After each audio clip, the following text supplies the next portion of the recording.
우리 세윤이가 막 태어날 무렵 제가 이 부교육자로 사역을 했던 교회가 있습니다. 이제 그 교회에서 청년부 사역을 하면서 또 행정도 맡고 또 뭐 장년부도 맡고 그렇게 사역을 했었는데 뭐 항상 그렇잖아요. 이 청년부 예배는 끝에 있어요. 주일에 피곤합니다. 보통 뭐 큰 교회든 작은 교회든 일꾼들이 없기 때문에 청년들이 주일학교 교사, 뭐 또 학생부 교사, 뭐 찬양팀, 뭐 성가대, 뭐 이렇게 저렇게 하다 보면은 청년들끼리 모여서 예배 드릴 수 있는 시간이 없어요. 그러니까 항상 뒷전이에요. 뒷전입니다. 항상 청년부 사역을 하면서 그게 안타까웠어요. 그러니까 청년들도 좀 독립을 시켜줄 필요가 있습니다. 11시 예배 때, 또 오후 2시 예배 때 청년들을 어른들의 서포트, 서비스로만 사용할 게 아니라 어른들 예배는 좀 어른들이 준비할 수 있잖아요.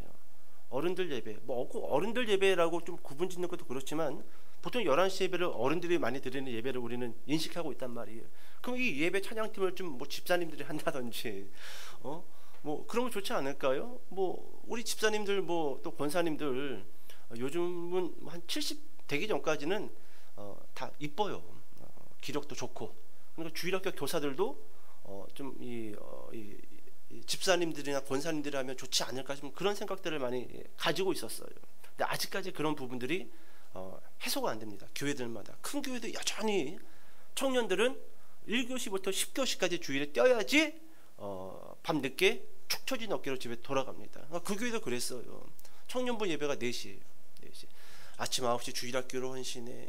또 10시가 되면 또 성가대로 헌신해. 또 찬양팀으로 준비를 해. 또 11시 예배 끝나고 나면 또 2시 예배 준비를 해. 2시 예배 끝나면 또 학생부 예배를 준비를 해. 또 학생부 예배 끝나면 맨 마지막 4시 청년부 예배. 그러니까 청년들이 모이려고 할까요? 막 도망가기 바빠요. 도망가기 바쁘는데 나는 막 붙잡기 바쁘고 아유 저는 전사님들은 힘들어서 못하겠다고. 힘들어서. 그래도 어쩌겠니. 우리 이겨내야지. 버텨야. 우리도 세력을 키우면은 내가 11시 예배 때 청년들 데리고 따로 더 이상 작년부에 우리가 서비스 하는 서포트가 아니라 우리도 주도적으로 우리 자체적인 예배를 한번 만들어 보자. 그러기 위해서는 우리가 좀 뭉쳐야 된다. 뭉쳐야 된다. 그렇게 거짓말 아닌 거짓말을 아이들을 하면서 달래서 4시 예배를 만들었습니다. 처음에 딱 예배가 시작했는데 몇 명 모였냐면 3명 모였어요. 3명. 나, 회장, 총무, 서기. 끝. 아무도 안 와. 다 도망가 버렸어. 싹 도망가 버렸어. 이거 어떻게 하나.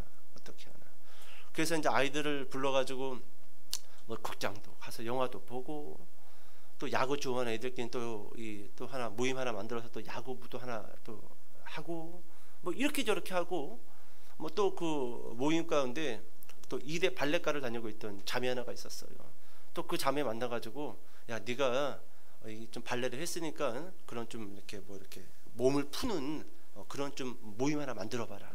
또 그렇게 모임 하나 만들어서 또 안 나오는 자매들 또 꼬셔가지고 또 모임 하나 만들고 이렇게 저렇게 예배보다도 모임을 먼저 만들기 시작을 했습니다. 그렇게 예배가 출발을 하고 목표를 하나 세우기를 우리 7월달 여름 수련회 출발할 때 우리 한 30명 모여서 한번 가보자. 30명. 일단은 목적이 뭐 있어야지 뭘 하나 이렇게 움직일 거 아니에요. 그렇게 30명을 목표로 이제 청년들과 모임을 만들고 예배를 이렇게 시작을 했는데 딱 그 여름 수련회 때 30명 조금 안 되는 28명이 모여서 여름 수련회를 출발을 했습니다. 이렇게 무럭무럭 이제 청년부가 자리를 잡고 또 흩어졌던 청년들이 모이고 또 모였던 청년들이 교회를 끄는 또 자기 친구들 또 데리고 와서 점점 청년부가 성장을 하기 시작을 했어요. 자, 그런데 하루는 이 4시 청년부 예배를 마치고 사무실에 앉아 있는데 그때 이 형제 하나 가운데 얼추 한 30살 조금 초반의 이 형제 하나가 사업을 하고 있는 청년이 하나가 있었어요. 근데 그 청년이 무슨 사업을 했냐면 홍대에서 타투 샵을 운영을 하고 있었습니다. 사장이에요. 뭐 지금도 타투 많이 하죠. 나는 아직까지도 타투를 왜 그렇게 몸에다 그리고 다니는지 모르겠어요. 저는 솔직히 조폭이 아닌 사람들 타투를 그리고 다니는 거는요 겁쟁이들이에요.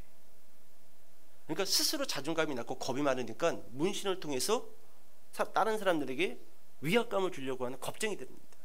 진짜로 자기 자신에 대해서 자존감이 있고 자신이 있는 사람은요 그런 식으로 표출 안 해요. 겁쟁이들이라 하는 것 같아요. 제 생각이에요. 여기 혹시 타투 혹시 또 강신봉 집사님 등에 또 용문신 뭐 흑장미 같은 거 하나 딱 내가 옛날에 흑장미였는데 뭐 또 그런 거 아니겠지요? 자, 어찌됐든 간에 그 친구가 홍대에서 타투샵을 하고 수입이 괜찮았습니다. 뭐 차도 끌고 다니고 이른 그 시기에 타투 사업을 시작해가지고 뭐 아주 뭐 홍대에서 꽤 알아주는 사장님이었어요. 그런데 하루는 이 친구가 예배를 마치고 저를 찾아왔어요.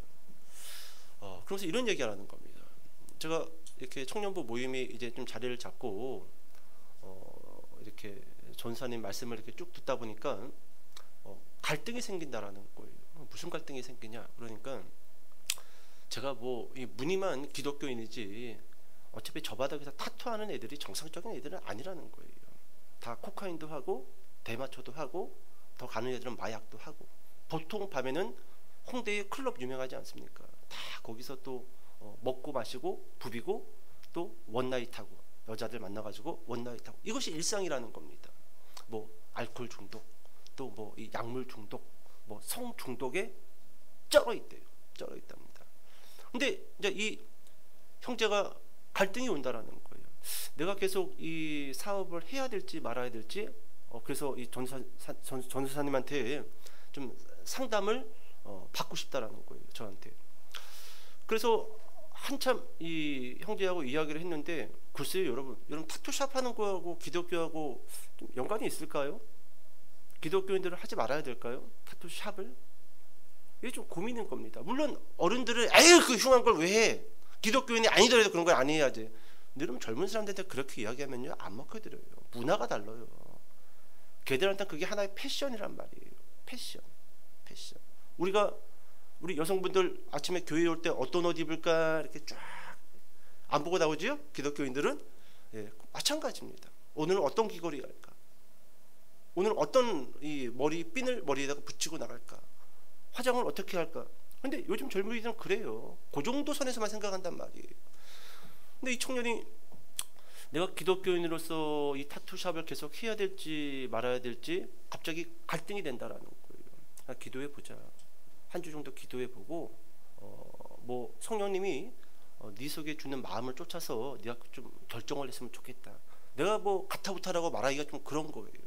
네. 내가 생각하는 인식하고 그 젊은 시대에 생각하는 인식이 완전 다르기 때문에 어떻게 설명해야 될지 잘 모르겠는 거예요. 그냥 성령님께서 살아계시고 우리 안에 있으니 감동 주신 대로 한번 좀 결정을 내려보자. 그리고 일주일 정도 같이 고민하고 기도하다가 한 달 후에 이 청년이 다시 상담하러 사무실로 들어왔어요. 그리고 이렇게 이야기하는 겁니다. 샵 정리했습니다. 그게 성령님이 주시는 감동이고 음성이었니? 그런 것 같습니다. 아무리 기도를 하고 아무리 고민을 해도 기독교인으로서 사람 몸에다가 이상한 해골바까지 그리고 여성 나체 그런 그림을 등짝에다가 그리고 뭐 한쪽 눈 멍든 바둑이 강아지 얼굴 이쪽에다가 새기고 이런 거 아무래도 성령님이 오케이 사인을 안 주는 것 같습니다. 정리했어요. 그러면서 마지막으로 샵을 정리하기 전에 자기 몸에다가 타투 하나를 새겼다라는 거예요. 그러면서 바지 하나를 오른쪽 바지 하나를 쭉 올려서 뒤쪽 종아리를 딱 보여주는데 그 종아리 장단지에 예수님 얼굴을 타투로 딱 가시면류관도 그리고 피가 쫙 흘리는 예수님의 형상을 깜짝 놀랐습니다. 깜짝 놀랐어요. 자기의 사업보다 누구를 선택한 거예요? 예수님을 선택한 거예요. 그리고 그 예수님의 형상을 자기 몸에다가 탁 새겨버렸어요. 새겨버렸습니다. 여러분, 이 형제가 예배를 통해서 어떤 일이 일어난 거냐 하면은 바로 오늘 설교 주제와 같아요. 거듭남의 사건이 그 형제에게 발생되어진 거예요. 발생되어진 겁니다. 여러분, 우리가 지난 시간에 거듭남의 첫 번째 시간으로 니고데모에 대해서 살펴봤습니다. 니고데모, 이 사람은 밤에 사람들의 시선을 피해서 예수님을 찾아옵니다. 그리고 니고데모를 만난 예수님이 두 번에 걸쳐서 거듭남이라는 말씀을 말씀하셔요. 3절에 이렇게 말씀하시죠. 사람이 거듭나지 아니하면 하나님의 나라를 볼 수 없느니라. 5절에서도 한 번 더 말씀하셔요. 사람이 물과 성령으로 나지 아니하면 하나님의 나라에 어떻게 된다? 들어갈 수 없느니라. 두 번에 걸쳐서 밤에 찾아온 니고데모에게 예수님이 거듭남이라는 말씀을 진실로 진실로, 강조법이죠, 강조하시면서 말씀을 들려주셨다는 거예요. 여러분 3절에서는 거듭남이라고 말씀하셨고 5절에서는 물과 성령으로 나지 아니하면이라고 말씀하십니다. 3절에서는 하나님의 나라를 볼 수 없다라고 말씀하셨지만 5절에 가서는 하나님의 나라에 들어갈 수 없다라고 그렇게 말씀하셨다라는 거예요. 여러분 봅시다. 여러분 니고데모, 이 사람 직업이 뭐였어요? 바리새인입니다. 바리새인. 여러분 바리새인은요, 유대 종파에 크게 세 개의 종파가 있어요. 사두개파, 에세네파, 바리새파가 있습니다. 근데 여러분 이 세 개 종파 가운데 가장 큰 세력, 가장 큰 영향력을 발휘하고 있던 종파가 바리새파예요. 바리새파. 바리새파의 특징 제가 한 몇 가지만 이야기해 볼까요? 여러분 바리새인들은요, 모세오경을 암송하고 다녔던 사람들입니다. 모세오경을 읽는 정도가 아니에요. 달달달달달 창출 레미신을 암송했던 사람들이에요. 그리고 그 모세오경에는 율법이 기록되어져 있고 십계명이 기록되어져 있죠. 이들은 그 율법의 장로들의 전통을 더해서 500가지 이상이나 되는 율법을 철저하게 준수했던 인물들이에요. 세속, 부정한 것, 그거 몰래 했던 사람들입니다. 아무리 세상이 요란하게 돌아가고 아무리 세상의 문화가 화려하게 바뀐다 하더라도 그들은 세속과 부정함을 멀리했던 사람들이에요. 이것뿐만이 아닙니다. 여러분 사두개파들은요, 영적인 것들을 믿지 않았어요. 부활도 믿지 않았습니다. 그런데 바리새인들은 부활도 믿었고 성령도 믿었고 영적인 존재를 믿었던 사람들입니다. 이것뿐만 아니에요. 바리새인들은요, 다윗의 후손으로 메시아가 와서 다시금 다윗의 왕국을 재현할 거다라고 믿고 있었던 종파예요. 얼마나 대단합니까? 그죠? 우리가 봤었을 때는 뭐 이 믿음의 세계에서, 기독교 안에서는 최고의 엘리트 코스를 달리고 있는 사람들 중에 한 사람이 바로 바리새인들이라는 거예요. 그런데 여러분 바리새인 니고데모가 사람들의 눈을 피해서 밤에 예수님에게 찾아왔었을 때 예수님이 두 번에 걸쳐서 강조했던 말이 뭐예요? 거듭나야 된다. 너 거듭나야 돼. 너 거듭나야 돼. 여러분 바리새인 니고데모 얼마나 큰 충격에 빠졌을까요? 누구보다도 신앙생활을 잘하고 누구보다도 믿음 생활을 잘하고 누구보다도 말씀에 열심이고 누구보다도 다윗의 후손으로 올 메시아를 기다리고 기다렸던 사람들이 바리새인이에요.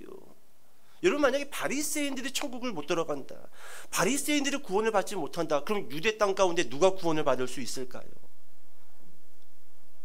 누가 천국을 볼 수 있고 누가 천국에 들어갈 수 있을까요? 근데 지금 이 바리새인 니고데모에게 예수님이 두 번 진실로 진실로 강조하면서 너 거듭나야 돼. 안 그러면 천국 볼 수 없어.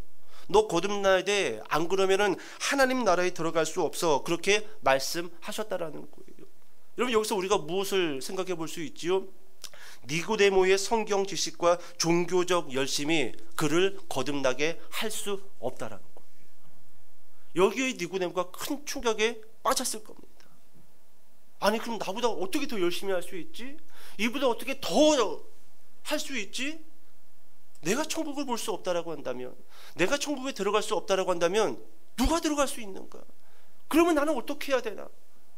어떻게 해야 되나? 이보다 더 열심히 할 수 있을까? 금식 기도를 한 번 더 할까? 금식 기도를 두 번 더 해야 되나? 어떻게 해야 되지? 기도를 더 많이 해야 되나? 어떻게 해야 되지? 여러분 요한복음 3장에 들어오기 전에 요한복음 2장 후반에서 예수님께서 성전에 들어가셨어요. 유월절 코앞에 두고. 그리고 성전 척결 사건이 있었습니다. 돈 바꾸는 자들의 상을 엎으시고 채찍을 만들어서 제사로 쓰일 짐승들을 성전 밖으로 쫓아내셨습니다. 여러분, 여기에서 오늘 이 거듭남 니고데모의 사건을 통해서 성전 척결을 우리가 본다라고 한다면 이런 메시지를 우리가 좀 생각해 볼 수 있다라는 거예요. 모든 동물을 내쫓고 돈 바꾸는 자들의 상을 바꿔놓고 성전에는 아무도 없어요. 그죠? 성전의 제사를 예수님이 멈추게 했다라는 겁니다. 무엇을 멈추게 했다고요? 성전의 제사를 멈추게 하셨다라는 거예요. 여러분, 여기에서 무슨 의미가 우리에게 전달되어지고 있냐 하면은 이거예요. 너희에게 필요한 것은 더 이상 종교가 아니다라는 거예요. 종교를 멈추라는 거예요. 그리고 이 스토리가 3장 니고데모 거듭남의 스토리로 연결되지요. 이것을 이렇게 해석할 수 있습니다. 너희에게 필요한 것은 종교가 아니고 거듭남 곧 새 생명을 얻는 것이다. 바로 이 말씀은 우리에게 슬그머니 성전 척결과 니고데모를 만나는 그 사건을 통해서 우리에게 그 의미를 전달해 주고 있다는 거예요. 더 이상 종교가 아니다. 더 이상 종교가 아니다. 여러분, 우리가요 이렇게 모여서 예배 드리는 게 우리가 자칫 잘못하면은 종교 생활로 왔다 갔다 할 수 있어요. 그러면 안 돼요. 그러면 안 돼. 아유, 때가 됐으니까 또 가는구나. 그거 아니에요. 여러분들 밥 먹는 게 뭐 계획지 않고 밥 먹습니까? 물론 그런 사람도 있겠지요. 근데 그렇지 않아요. 밥 먹는 거는 자연스러운 거예요? 아니면 의무로 밥을 먹어요? 어? 한 두 끼 굶겨봐 그냥. 막 아무거나 막 퍼먹지. 그죠? 저는 밥 얘기만 하면 자꾸 이 군 시절 때 생각이 나는데 훈련소 때 우리는 그 DI라고 불러요. 교관들을 DI 훈련이 6개월인데 엄청 힘듭니다. 수색대 훈련보다도 더 힘들다라고 해병대에서는 이야기를 해요. 인간들이 아니에요, 그 사람들은.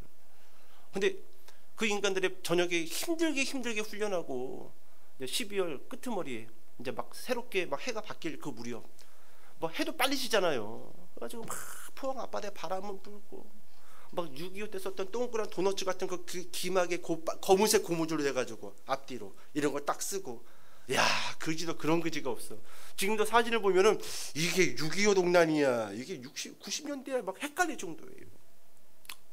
그렇게 식판을 딱 이렇게 듭니다. 이렇게 여기다 딱 붙여요. 그리고 걸어 다녀요. 그래서 밥을 주면 딱 이렇게 붙이고 가요. 이렇게. 그래서 앉아서 밥을 먹으려고 딱 하는데 한 5초 줬나? 동작 그만 그러는 거예요. 그러더니 워커발로 그 식탁에 딱 올라오더니 발로 식판을 다 차버리는 거예요. 밥 못 먹게. 와, 여러분, 군대에서는요 저녁 5시에 밥을 먹잖아요. 그 다음날 7시에 먹어야 돼요. 12시간 14시간 동안 아무것도 못 먹습니다. 얼마나 배가 고파요. 얼마나. 손꼽아 기다렸던 저녁이 국물 한 숟갈 먹을 때쯤 워커발로 차가지고 식판이 다 날아가 버린 거예요. 이야, 배가 고파가지고. 그래가지고 그냥 그 땅바닥에 주신 걸 또 손으로 다 주워 담으래요. 다 주워 담아가지고 짬밥통에다가 버리는데 배고프니까 뭐 쳐다볼 것도 없어. 맨손으로 짬밥통에 있는 밥을요 집어가지고 막 입속에다가 집어넣고 꾸역꾸역 넘겼던 추억이 있어요. 제가 뭐 어디 6.25 동란 때 이야기하는 게 아니에요. 그렇게 처참하게 군생활을 했다라는 겁니다. 여러분, 제가 뭐 갑자기 왜 먹는 이야기까지 왔는지 모르겠지만 오늘 여러분, 예수님께서는요 바로 성전 척결과 니고데모의 거듭남의 사건을 통해서 너희는 더 이상 종교가 아니라는 거예요. 거듭나서 새 생명을 얻어서 의무가 아니라, 우리의 예배는 의무예요, 자연스러운 거예요? 자연스러운 거예요. 우리가 누가 강조하지 않습니다. 여러분, 기독교가 자꾸 사람들이 말을 안 듣고 안 모이고 그러니까 자꾸 어떤 규칙을 만들어서 율법화 시키려고 합니다. 이거 위험한 겁니다. 그렇게 되면 기독교가 종교화가 돼요.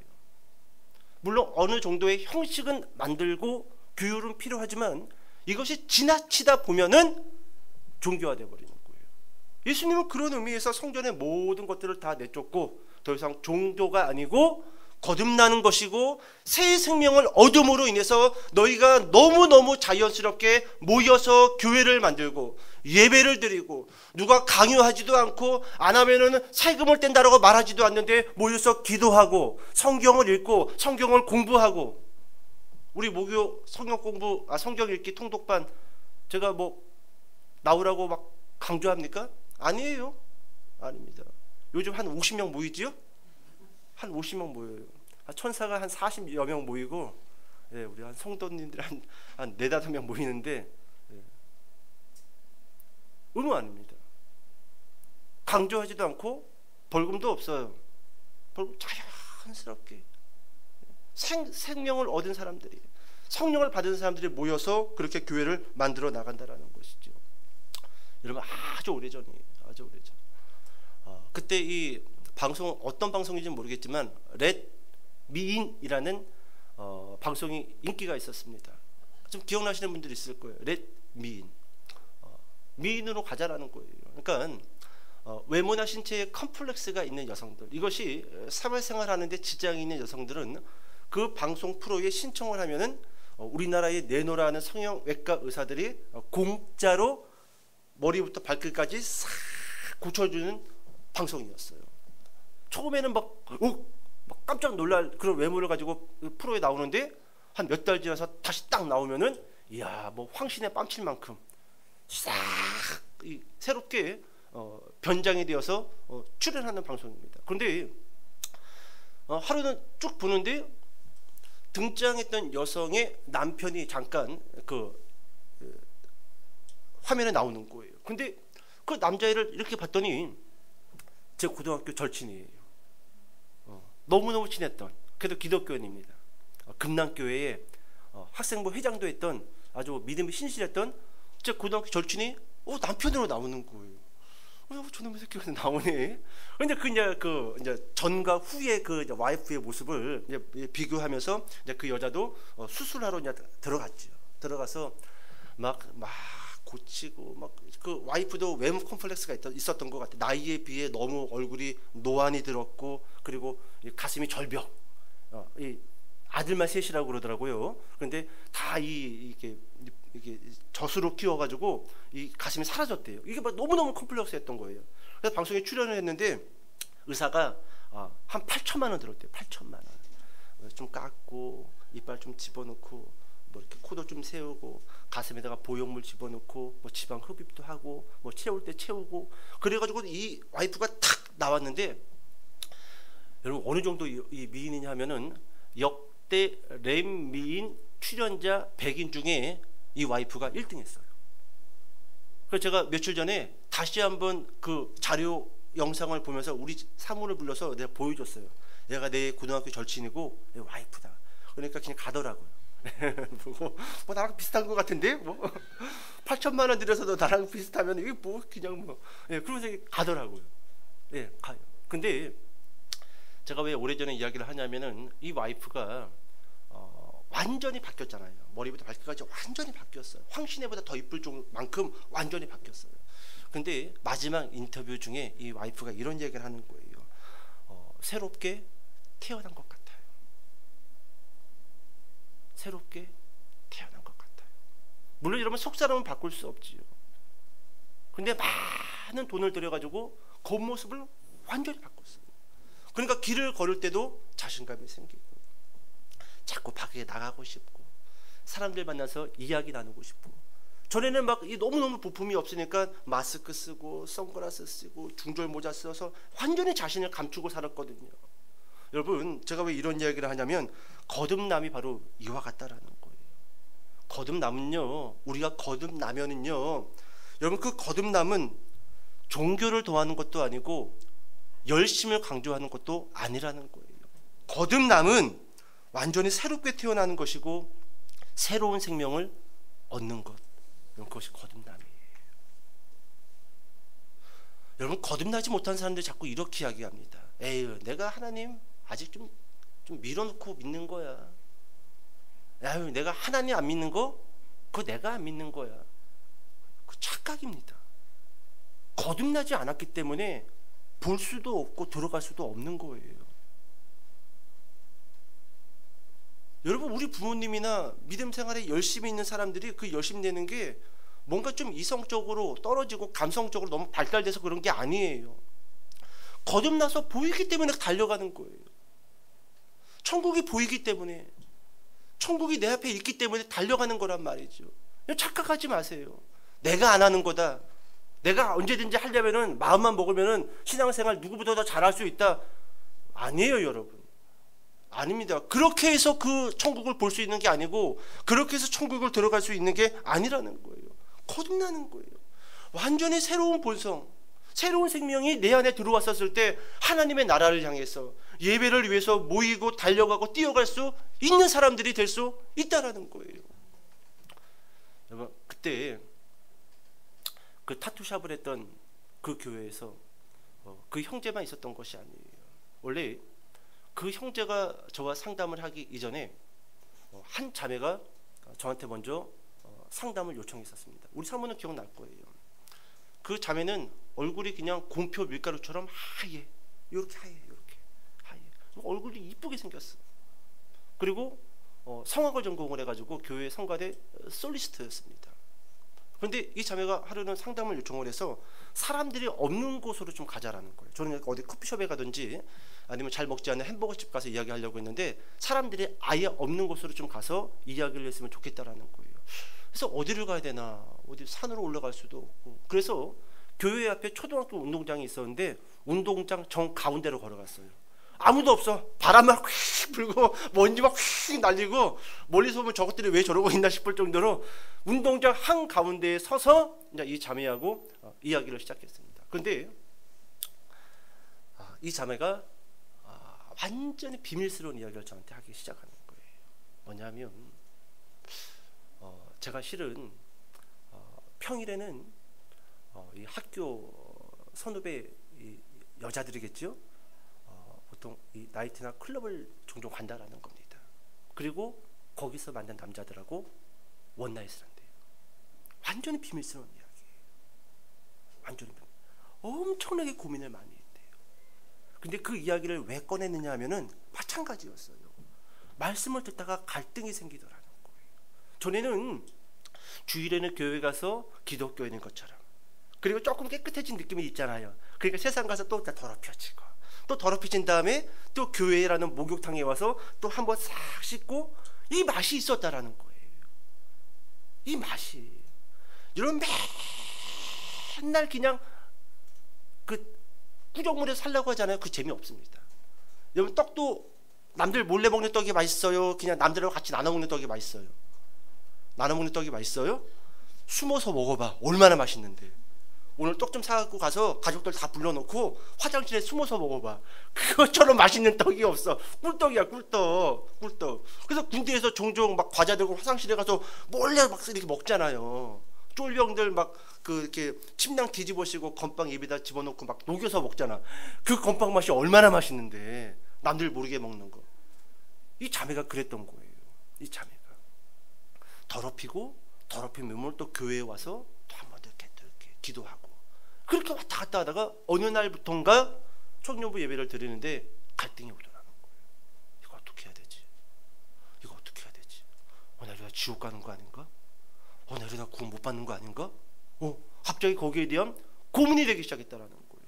그래서 학교 운동장에서 그 정가운데 서가지고 한 2시간, 3시간을 이야기했던 것 같아요. 펑펑 울었어요. 펑펑. 아주 엉엉 울었어요. 아주 누가 어떤 우리 그 교인이 지나가다가 보면은 내가 얘한테 몹쓸 짓거리 해가지고 내 앞에서 우는 것처럼 막 펑펑 울고, 그리고 나서 딱 끊었습니다. 딱 끊었어요. 한참 시간이 흐르고 우연치 않게 그 자매랑 통화할 일이 있어서 통화를 했는데, 몇 년이 지나고 나서도 이 자매가 이야기하는 게, 그때 그렇게 다짐하고 고백하고 기도한 이후 그 사람들, 그러니까 학교에서 같이 그런 데를 다녔던 부류의 사람들을 아예 만나지도 않고 아예 출입도 하지 않았다는 거예요. 여러분, 사람이 이렇게 바뀔 수 있을까요? 어려워요. 사람 안 바뀝니다. 여러분, 거듭남 지난주 설교 시작하면서 사람은 고쳐 쓰는 거다, 고쳐 쓰지 않는 거다? 고쳐 쓸 수 없어요. 사람은. 그게 성경이 우리에게 주는 해답입니다. 따라해 봅시다. 나는 고쳐지지 않는 인간이다. 그렇습니다.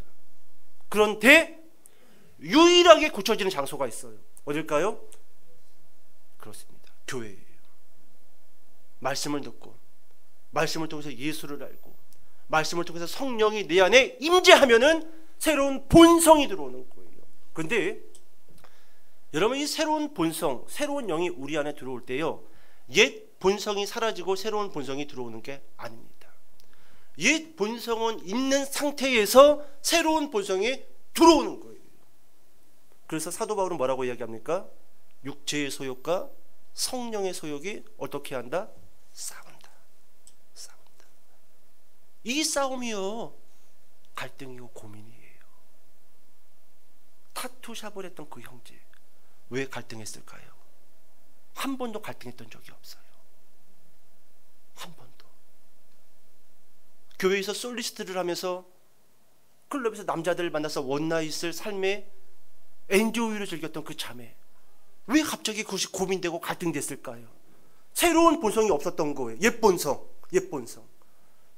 재밌었어요. 주일에 예배 드리면서도 내일은 어디 클럽에 갈까? 내일은 누구하고 즐길까? 어떻게 엔조이할까? 그것만 생각했던 사람들이에요. 근데 새 본성, 성령의 영이 그들의 그 영혼 가운데 임재하자 갈등되어지고 고민되어지고 고백하게 되는 거고 회개하게 되는 거고 끊어버리는 거예요. 끊어버리는 겁니다. 여러분, 그렇다면 마지막 하나만 더 살펴보고 설교를 좀 정리할게요. 이제 슬그머니 눈동자가 내려가니까 거듭남의 주제에서 이야기할 게 너무너무 많습니다. 많아요. 자, 그렇다면 이렇게 좀 진행해 볼게요. 타투샵을 운영했던 그 형제, 그리고 나이트나 클럽을 전전했던 그 자매는 과연 언제 거듭났냐라는 거예요. 그리고 우리는, 저와 여러분은 언제 거듭났냐라는 거예요. 여기에 대한 해답이 오늘 본문에 있어요. 자, 8절로 넘어와서 읽어볼까요? 큰 목소리로 시작.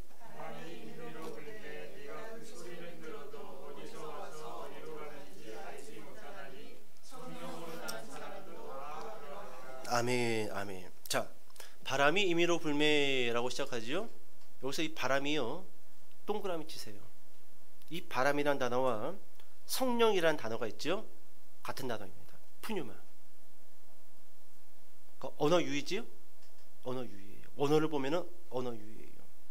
푸뉴마라는 단어가요, 성령으로도 해석이 되지만 바람으로도 해석을 합니다. 그러니까 성령을 바람으로 표현도 하고 바람을 성령으로 봐도 무관해요. 바람이 임의로 불매, 바람이 임의로 불매. 여러분, 바람 눈에 보여요, 안 보여요? 안 보입니다. 안 보여요. 근데 우리는 바람이 존재한다는 사실을 무엇을 통해서 알 수 있지요? 그죠? 그죠? 여러분들 지금 거기서 못 느끼죠? 제 옆에 선풍기가 있거든요. 근데 바람이 불어요. 눈에는 안 보입니다. 첫 번째, 바람을 무엇으로 알 수 있는가? 그 존재를 소리입니다. 쉬, 이것은 쉬하는 소리가 아니에요. 쉬, 바람 부는 소리. 우리 막 강풍 불고 태풍 올라오면 창문에서 막 휘쉬, 휘쉬. 이건 쉬하는 소리가 아니에요. 바람 부는 소리예요. 또 두 번째로 어떻게 알 수 있을까요? 저 어렸을 때 그런 이 기억들이 새록새록 떠오릅니다. 옛날에 집집마다 마당이 있었어요. 그리고 마당에는 꼭 빨랫줄이 걸려 있었죠. 그리고 빨랫줄에는 빨래가 널려 있어요. 그렇게 널려져 있는 빨래를 이렇게 바라보다 보면은 그 빨래가 빨래집게 찝혀가지고 이렇게 막 흔들립니다. 그거 옆집 철수가 흔드는 거 아니에요. 무엇이 부는 거예요? 바람이 부는 거예요. 바람이.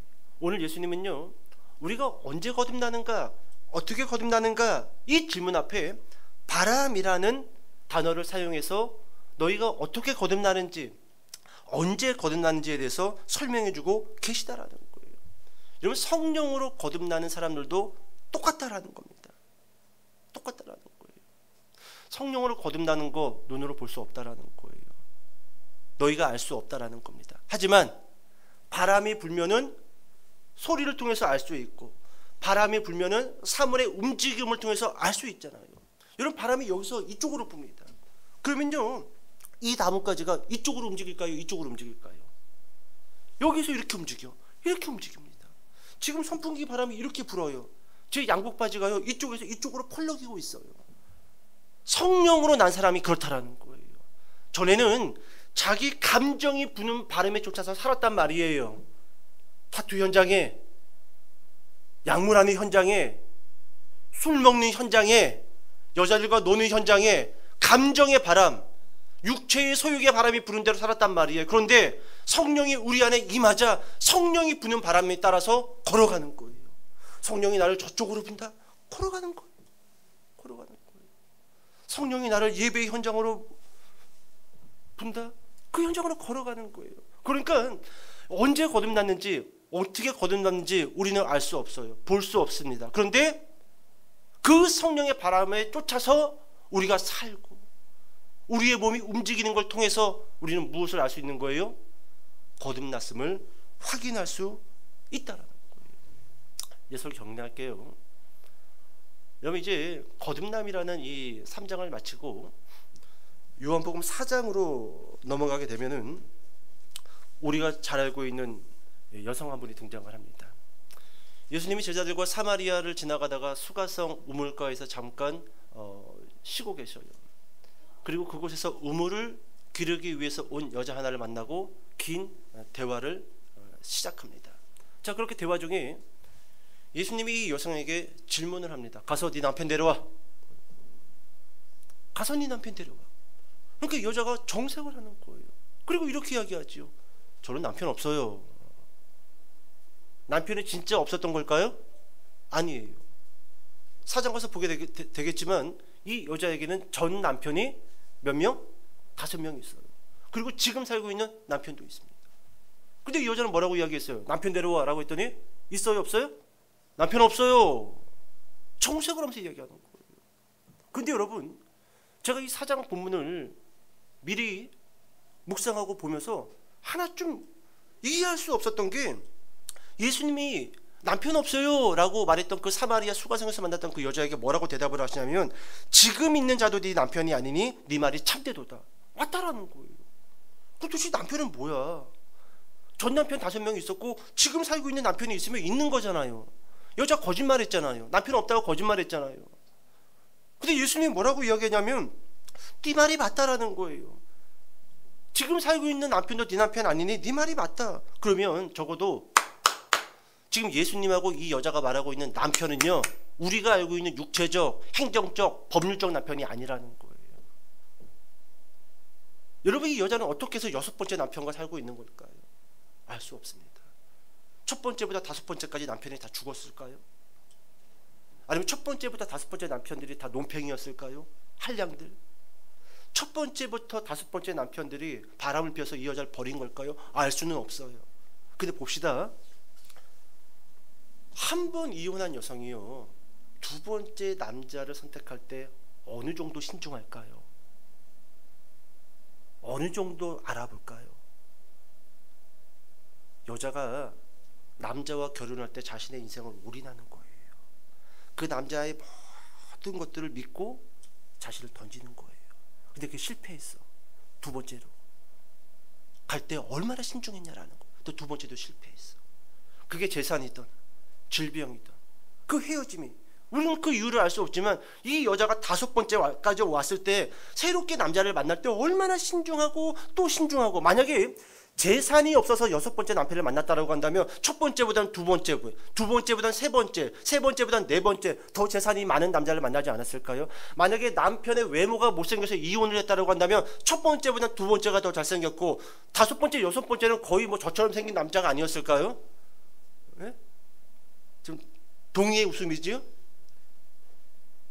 맞잖아요, 여러분. 어떤 이유 때문에 이혼을 하고 헤어졌는지 모르겠지만 여자가 그 다음 남편을 구할 때 얼마나 더 고려하고 신중하게 선택을 했겠냐라는 거예요. 그런데 지금 6번째 남편도 없어요 라고 해버리잖아요. 이 여자가 무엇을 깨달은 거예요? 진짜 남편은 찾을 수 없어요. 진짜 남편. 나는 저 남자가 내 모든 문제를 해결해 줄 줄 알았어요. 나만을 사랑해 줄 줄 알았어요. 끝까지 나를 지켜줄 줄 알았어요.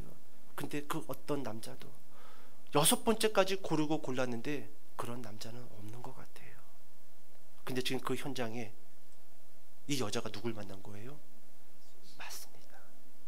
신랑으로 찾아오신 예수님이 내가 너의 신랑이 되겠다. 말을 하지 않아도 긴 대화 속에서 여자가 그것을 발견한 거예요. 발견한 겁니다. 여러분, 제가 왜 이런 이야기를 하는가? 여러분, 거듭남은요 성령이 우리 안에 임재하는 겁니다. 근데 성령이 우리 안에 어떻게 임재하는가? 오늘 본문 한 절만 읽고 설교 정리할게요. 14절 시작.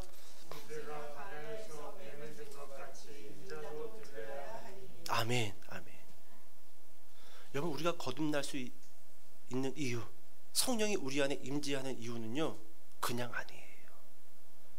새 신랑 되고 새 남편 되신 예수님이 우리의 모든 죄악과 우리의 모든 문제와 고통을 안고 가신 거예요.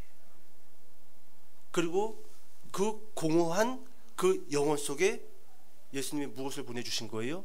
성령님을 보내주신 겁니다. 그게 바로 거듭남이에요. 거듭남. 그래서 여러분, 거듭나면요 공허할 수 없어요. 거듭나면요 잠깐은 넘어지고 무너질 수 있지만 우뚝 일어납니다. 거듭남은 새 생명이 우리 안에 들어오는 거예요. 마침내 사는 것, 마침내 승리하는 것, 그게 거듭남이라는 겁니다. 여러분, 예수 그리스도를 온전히 믿고 성령으로 거듭남으로 인해서 늘 하나님의 나라를 바라보고 하나님의 나라에 들어갈 것을 감사하고 소망하는 저와 여러분 되시기를 주님의 이름으로 축복합니다. 기도하겠습니다.